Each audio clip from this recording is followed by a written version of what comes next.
ایک صحابی تھے، ان کا نام تھا حضرت سعد. صحابی کا نام کیا تھا؟ سعد. اور یہ سعد وہ تھے جن کو اللہ کے رسول نے لقب دیا تھا سید الانصار، انصار کا سردار. اور جب ان کا وصال ہوا تو حضور کی ظاہری حیات میں وصال ہوا. تو حضور کی ظاہری حیات میں وصال ہوا تو اللہ کے رسول علیہ السلام نے فرمایا یہ سعد اللہ کا اتنا نیک بندہ ہے، اتنا اللہ کا پیارا بندہ ہے کہ سعد کے انتقال پر عرش و خوشی سے جھوم رہا ہے کہ سعد کی روح آسمانوں پر آنے والی ہے. اس کا مضمون میرے امام نے یوں بیان فرمایا، عرش پر دھومیں مچی وہ مومن صالح ملا، فرش سے ماتم اٹھے وہ طیب و طاہر گیا، واسطہ پیارے کا ایسا ہو کہ جو سنی مرے، یوں نہ فرمائے تیرے شاہد کہ وہ فاجر گیا. اللہ اکبر. تو یاد رکھیے حضرت سعد اتنے نیک صحابی پھر اتنے نیک کہ آقا فرمائیں کہ ان کے وصال کی خوشی میں جو ہے وہ عرش جھومنے لگے. اور آقا فرماتے 70,000 فرشتے سعد کے جنازے میں شریک ہونے کے لیے آسمان سے زمین پر آئے. جس کے وصال پر 70,000 فرشتے زمین پر آئیں اور پھر حضور ان کو سید الانصار کہیں اور اس کے بعد پھر ان کے وصال پر عرش جھومنے لگے. جب ان کا وصال ہوا حضور خود جنازے میں گئے اور جب قبر برابر کی تو حدیث میں آتا ہے جب قبر برابر کی تو حضور کے چہرے پر پریشانی کے آثار ظاہر ہوئے.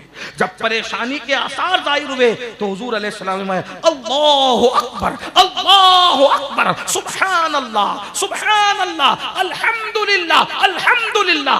حضور تسبیح پڑھنے، تکبیر پڑھنے لگے، تحمید پڑھنے لگے اور کچھ دیر کے بعد پھر حضور کے چہرے پہ خوشی کے آثار ظاہر ہوئے.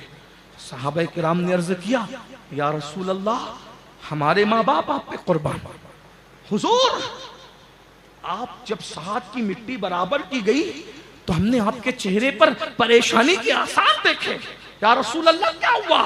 آقا فرماتے ہیں اے میرے صحابہ تمہارے اس نیک بھائی پر اس کی قبر تنگ ہو گئی تھی. تمہارے اس نیک بھائی پر اس کی قبر تنگ ہو گئی تھی. قبر نے اس کو دبانا شروع کیا تو میرے چہرے پہ آثار ظاہر ہوئے. آقا فرماتے ہیں اگر قبر کے دبانے سے کوئی محفوظ رہتا تو یہ نیک بندہ محفوظ رہتا، لیکن اس کو بھی اس کی قبر نے دبایا. دوسری حدیث بھی آتا، دوسری حدیث آقا فرماتے جب اس کی قبر اس کو دبانے لگی تو اس کی پسلیاں دبنا. دوسری حدیث اس کو بھی امام سیوطی میں نے لکھا ہے، بخاری مسلم صحیح کے حوالے سے، اس کو دیکھنا ذرا جا کے چیک کرنا. آقا فرماتے جب اس کی قبر دبانے لگی اس کی پسلیاں دبنا. میں نے یہ منظر دیکھا تو میرے چہرے پر پریشانی کی آثار آئے. پھر میں نے تکبیر پڑھی، تسبیح پڑھی، تحمید پڑھی. حضور نیک کہہ رہے ہیں، حضور نیک کہہ رہے ہیں. حضور جس کو نیک کہہ دے اس سے بڑا نیک کون ہوگا؟ جس کی جنازے میں حضور شریک ہو، جس کے جنازے میں 70,000 فرشتے ہیں، اس سے بڑا نیک کون ہوگا؟ آقا فرماتے ہیں اس کو اس کی قبر نے دبایا. دوسرے مقام پہ صحابہ نے حضور آخر سعد کو اس کی قبر نے کیوں دبایا؟ آقا فرماتے ہیں انسان بڑا نیک تھا لیکن لاشعوری طور پر پیشاب کے چھینٹوں سے بچ نہیں پاتا تھا. پیشاب کے چھینٹوں سے بچ نہیں پاتا تھا، اس لیے اس کی قبر اس پر تنگ ہو گئی.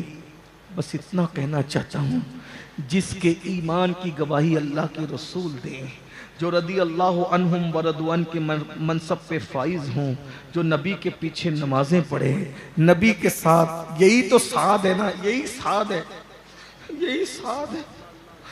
جب بدر کی جنگ کے موقع پہ آقا نے کہا تھا اے میرے صحابہ ہم جنگ کرنے نہیں نکلے تھے، ہم تو قافلے کا پیچھا کرنے نکلے تھے. جنگ کا ماحول بن گیا، اب ہمارے پاس گھوڑے نہیں ہیں، تلواریں نہیں ہیں، فوج نہیں ہے، اب بتاؤ تم کیا کہتے ہو؟ تو یہی سعد اٹھ کر کھڑے ہوئے تھے. حضور آپ ہم سے مشورہ لیتے؟ آپ مشورہ مت لیجئے، آپ کے دل میں جو آئے وہ کیجئے۔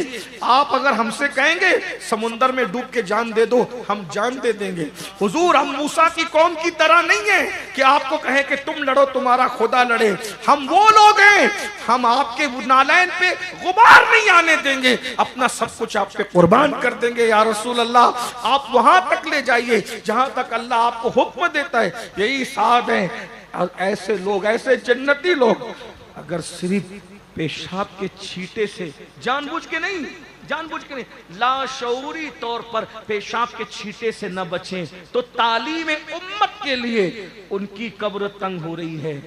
جو گانوں سے نہیں بچتے، جو زنا سے نہیں بچتے، جو نشے سے نہیں بچتے، جو جھوٹ سے نہیں بچتے، جو غیبت سے نہیں بچتے، جو پاپ کرنے سے نہیں بچتے، قبر میں ان کا کیا حال ہوگا؟